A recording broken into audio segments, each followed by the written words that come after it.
Mommy, can I have a chocolate? Yes, Sash. You both can have one each. Thanks, Mom. Ryan, Mama said that we can have a chocolate. Really? Wow! I can't wait. When are you serious? I want now. Okay, come on, let's go. Yay, we got our chocolates. This is gonna be delicious. I got a Ferrocher. I got a Lindor, Lindor, I white can't wait to eat chocolate. This is a Lindor chocolate and it has 70% cocoa in it. And this is a Lindt chocolate and it has 90% cocoa. It's a dark chocolate. What is a cocoa? Cocoa is a fruit. This is the fruit. It kind of looks like fire. Let's see how the inside of a cocoa. This is a cocoa fruit sliced in half. And these are all the cocoa beans. Let's Should we taste try them? it. Yeah.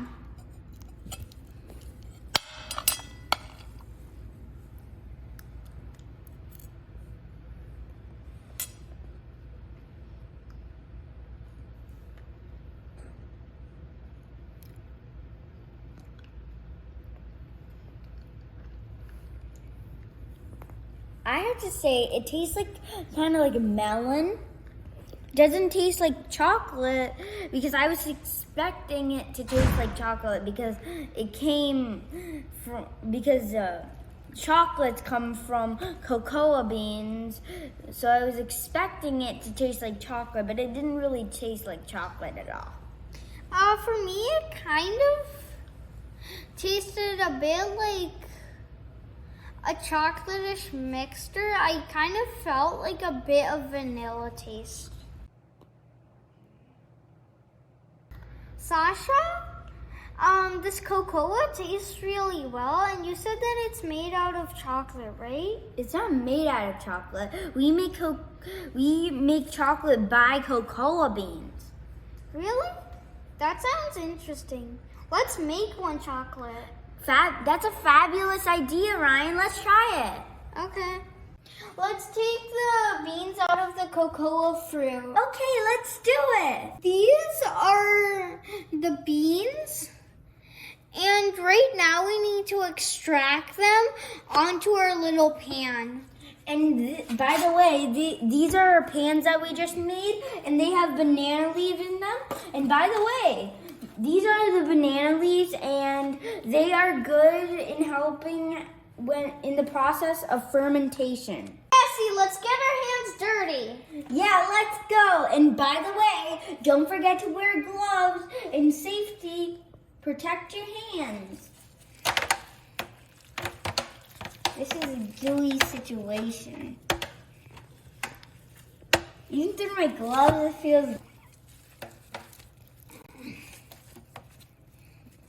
This feels satisfying, Mom. I'm making sure that everything is flat. We're done extracting and now we're leveling up and evening all the cocoa beans. So now that we spread out all our beans, we spread them out evenly and flattened them. As Sasha said, we're gonna use the banana leaf for covering the beans for fermentation.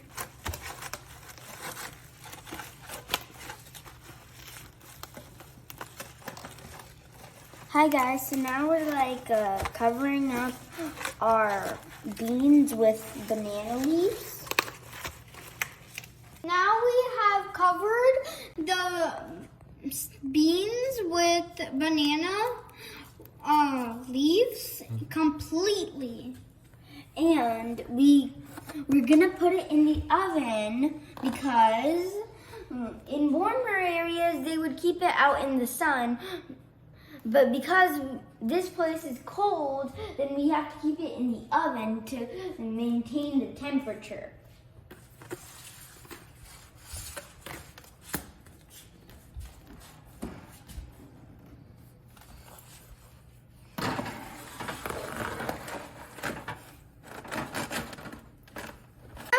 Cocoa beans in the oven for 5 to 7 days for fermentation. And we'll be checking on the cocoa beans until the 7th day. And on the 5th day, maybe we'll check in once. Today's the 5th day, and now we're gonna open the beans.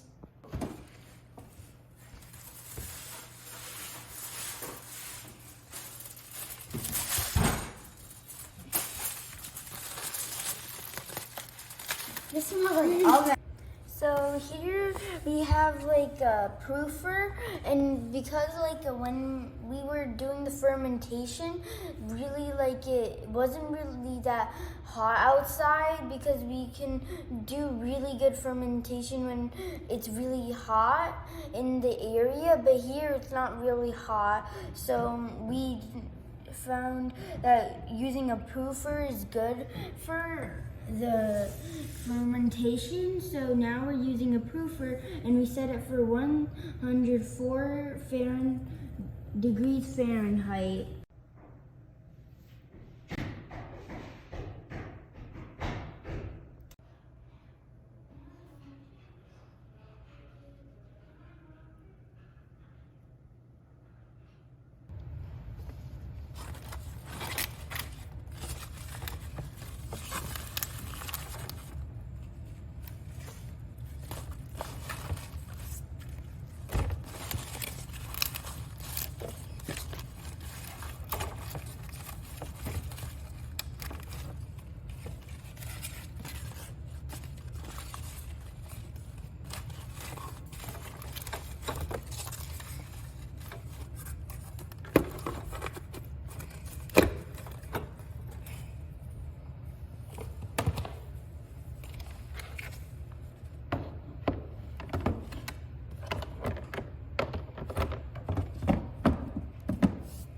Day 2, and these are the beans, and I'm gonna mix it and put it in the basket.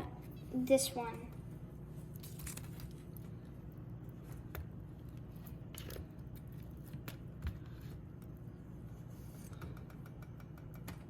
By the way,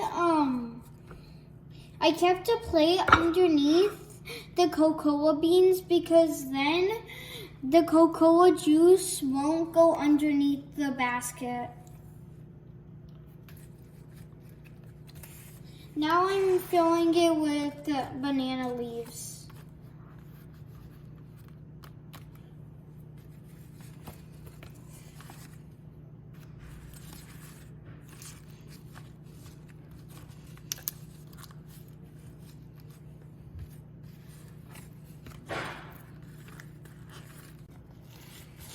Putting it in the proofer, and we're gonna seal it, and we're gonna check on it every 2 times.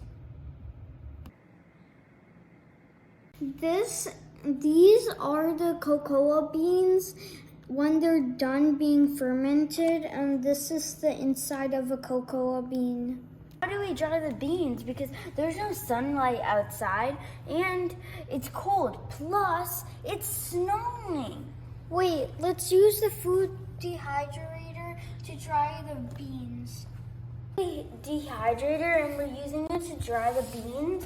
And so we're just gonna put it here for 2 days, and then we're gonna check on it every 24 hours.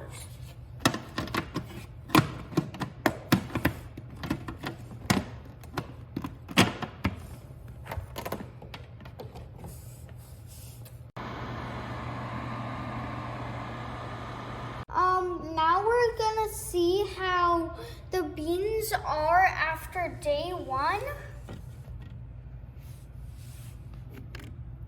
They're a bit hot. Leave it for 1 more day of drying.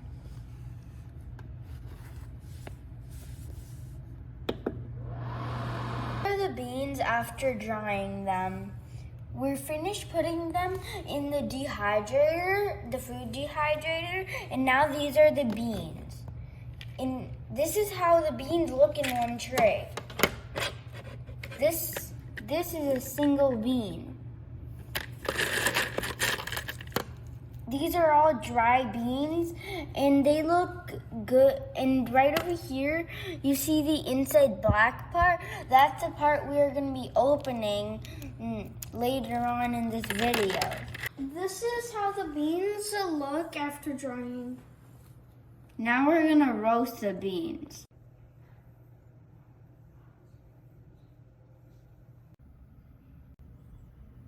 This is how the beans look like after being roasted for 30 minutes. How do we roast the beans?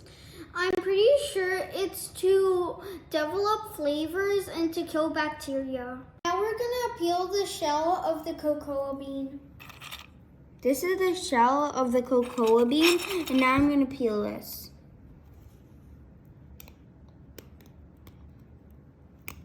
And the reason we peel this is because the shell may still have some bacteria on it. This is the inside of a cocoa bean. After we peel the shell, this is how it looks. We're done removing the shells from the nibs, and right now we collected all the nibs. Sasha, instead of working so hard in all this fermentation process, can't we just buy the nibs from the store? Yes, we can. This is how the cocoa nibs that we made from home looks like. This is how the cocoa nibs look like from the store. What's the next step in the process? So the next step in the process is that we need to grind our cocoa nibs, and this is cocoa butter, and it is 10%, and this is sugar, and it is 30%, and this is cocoa nibs, and it is 60%. For grinding, we're gonna use a stone grinder. Now we're gonna add cocoa butter, and after a while, we're gonna add cocoa nibs.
after 6 hours.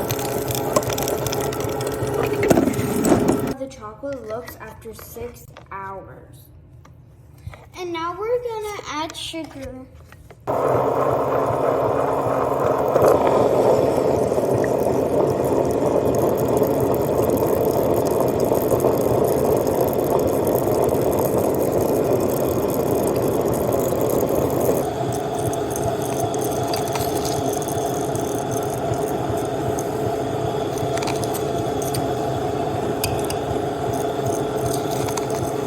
The chocolate looks after 24 hours of grinding.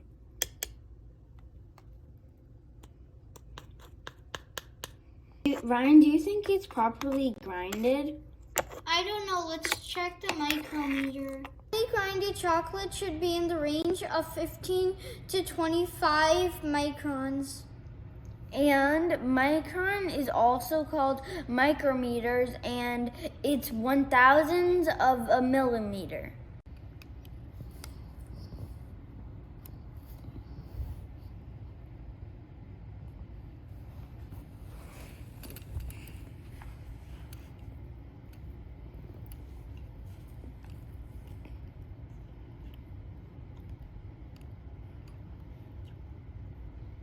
So now it's 26 microns.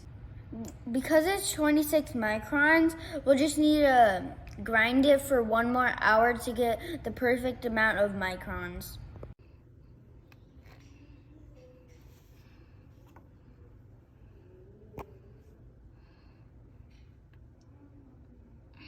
Grinded it for a few more hours, and now we're gonna test it again.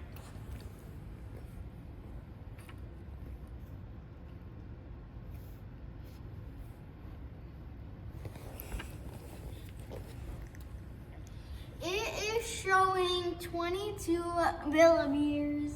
Actually, it's 22 microns. It's perfectly grinded. From the grinder, we took the chocolate into this bowl. I'm gonna taste test this.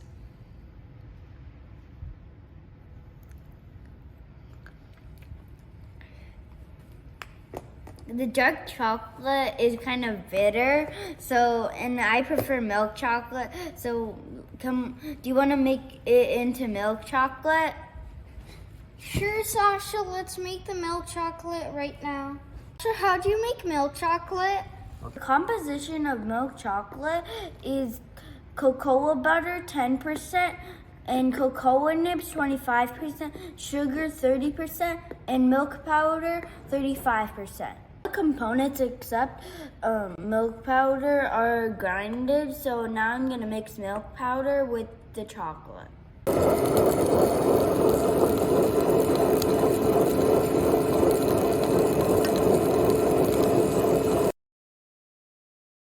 Ryan, do you think we can make white chocolate? Wow, Sasha, that's a great idea. Okay, so Ryan, what's the composition of white chocolate? The composition is 35% of cocoa butter and 35% of milk powder and 30% of sugar. We grinded half of cocoa butter and sugar for 12 hours.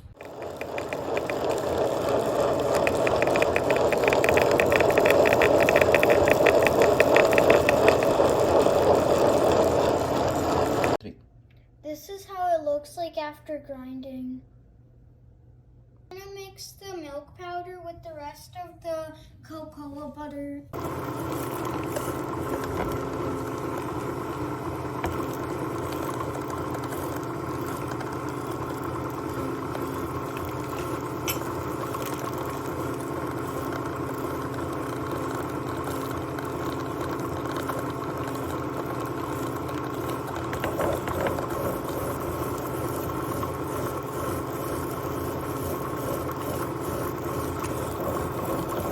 It's 24 hours of grinding, and now we're gonna stop grinding.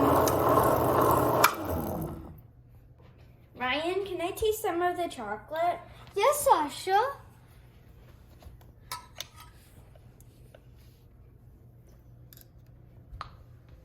It's good. Now from the grinder, I'm gonna take all the chocolate paste and put it in the bowl.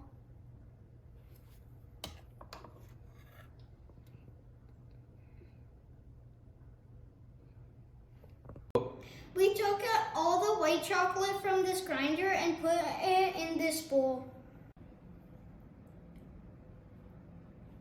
We have all the chocolates displayed here. This is dark chocolate, this is dark milk chocolate, this is white chocolate, and this is milk chocolate.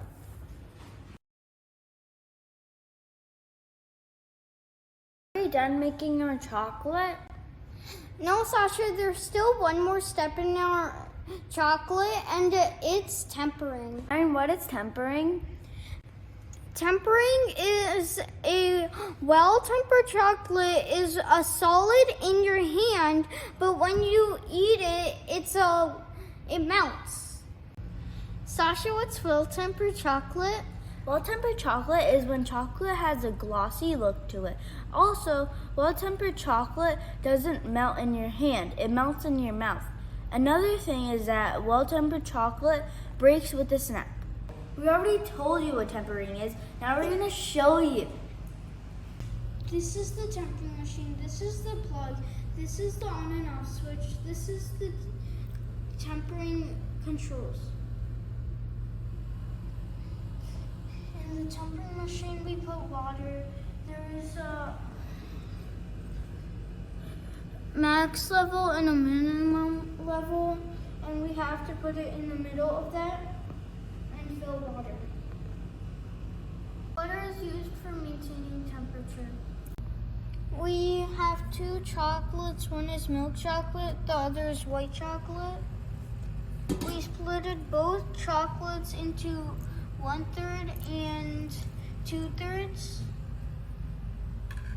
And we're gonna put them into these containers, and then we're gonna put them on the chocolate tempering machine, and then we're gonna put a plug on them, and then we're gonna heat them. Our target is 30 degrees centigrade, but we're starting at 40 degrees centigrade. 40 degrees centigrade is also known as 105 degree Fahrenheit.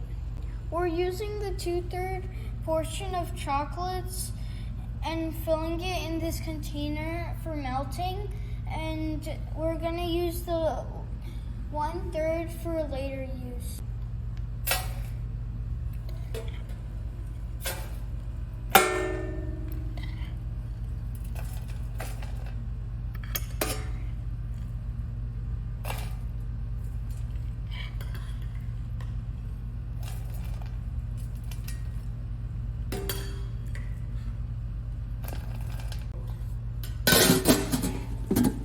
So now we're putting our two portions in here.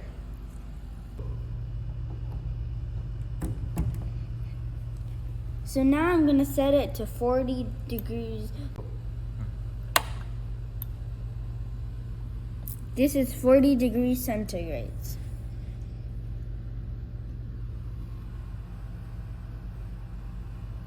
This is a digital thermometer. This shows the temperature of the chocolate. Right now the chocolate is 22.2 degrees centigrade. We'll frequently check on the temperature of the chocolate until it reaches 40 degrees centigrade, and then I'll turn it off, and then we'll put the leftover 1/3 portion in because then it'll get a lower temperature and reach 30 degrees. This is called seeding technique. For milk chocolate and white chocolate, 40 degrees centigrade is sufficient, but for dark chocolate, 48 degrees centigrade is sufficient. 48 degrees centigrade is also known as 120 degree Fahrenheit. The temperature for the white chocolate is 34.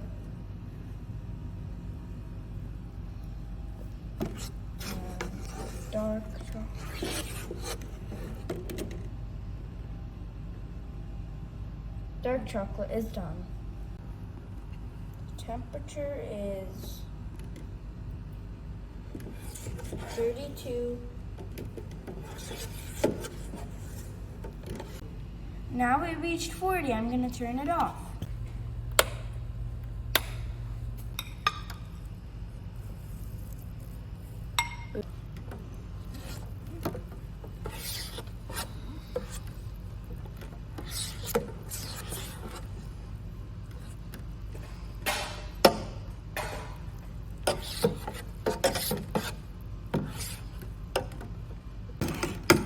So now it's reducing and getting slower to We're letting it cool down to 27 and then we're gonna make it increase to 30. Now the temperature is around 27 and we need to reheat it to 30 degrees and then we're doing molding. So now it's 30.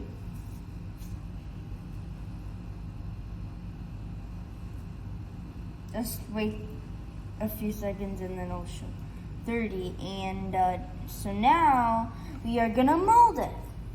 Now we're gonna start molding.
So we just finished molding and I decorated my chocolate with Nutella and I decorated mine with sugar.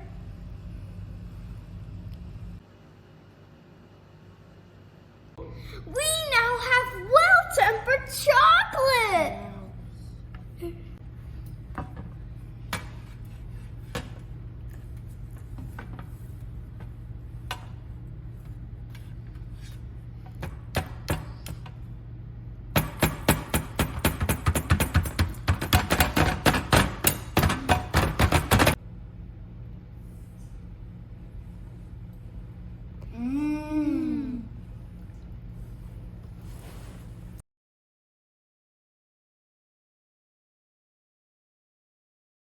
Hershey's Chocolate World, and we're here to show how chocolate is made in the factory.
Hey everyone, welcome aboard the Hershey's Chocolate Factory Tour. For your safety, please remain seated with your hands and feet inside the vehicle at all times. We're on our way to the Hershey Chocolate Factory. Your guide will meet you at the entrance. See you inside.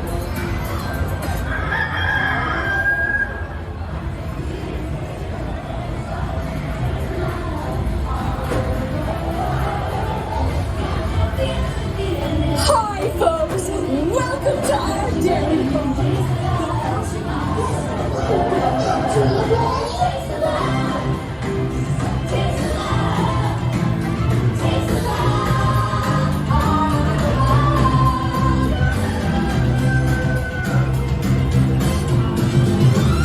It's the milk we make that's at the heart. The sweet inspiration from the very start. And you can taste the love all over the world. Got that feel good feeling every day.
We pour the blended cocoa beans into large revolving roasters, which get extremely hot. Toasting experience with it. Next, we quickly which cracks open the shells at high speed. Inside each are tiny pieces called cocoa beans. A good friend of mine moved along to tell us more. Hey everyone! Below me are milling machines which grind cocoa nibs into unsweetened chocolate. Cocoa nibs have been ground down like this for thousands of years. Milling machines generate lots of heat through intense pressure and friction. The grinding turns cocoa nibs into the smooth, dark liquid used to make milk and dark chocolate. Our pressing machines squeeze the unsweetened chocolate into discs of cocoa powder, known as Hershey's cocoa. Pressing also produces cocoa butter, which will use later on in the process.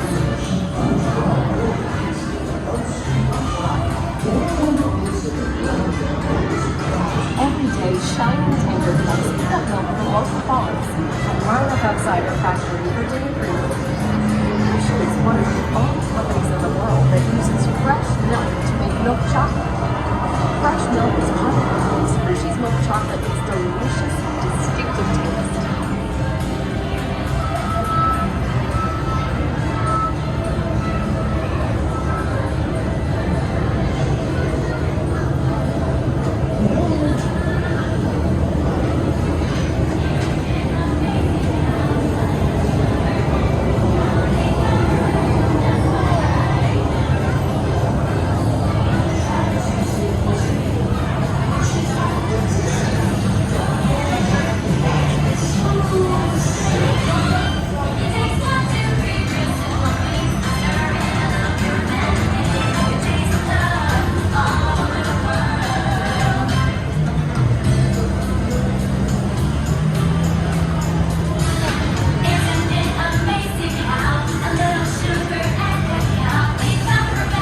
found the chocolate's rich taste and creamy texture.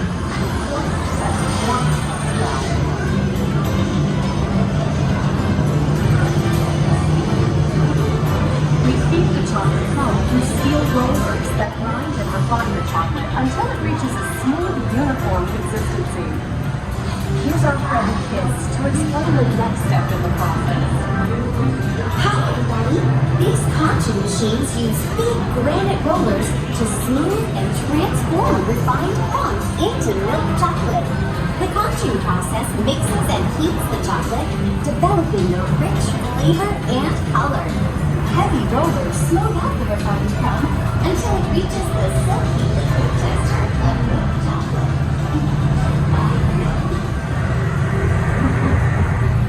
After conching, we temper the milk chocolate, heating and cooling it to just the right texture and consistency. During tempering, we can mix in other ingredients such as roasted California almonds. Next, we pour the milk chocolate into molds and send them on a hot baking bed. Then we send them over and solidify the chocolate to heat.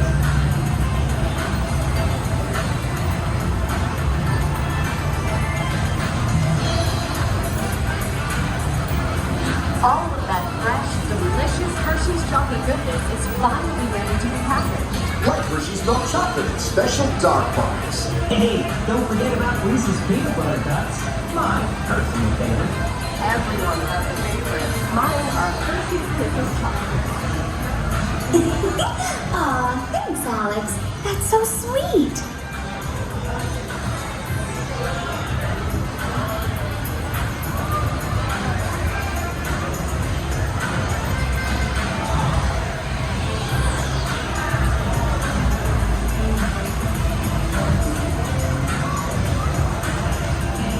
Looks like our packages are ready to go, and I better get going too.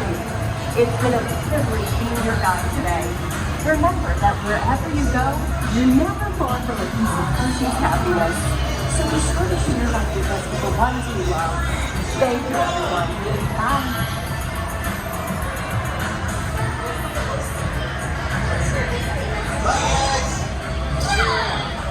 Yeah, great.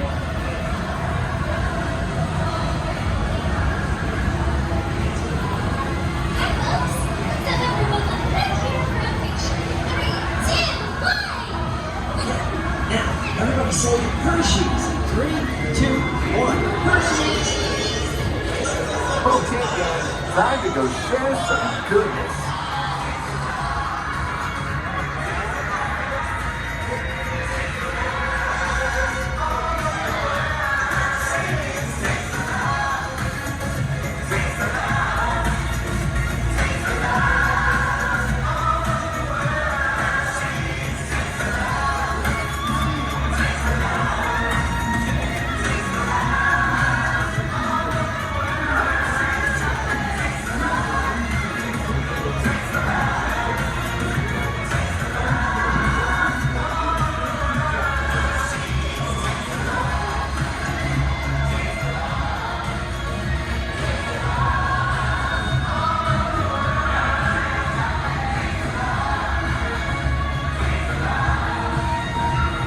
And visit us again soon.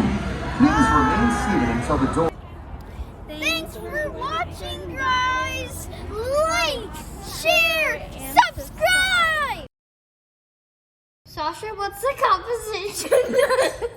Ryan, are we done making the chocolate? No, Sasha, we still have.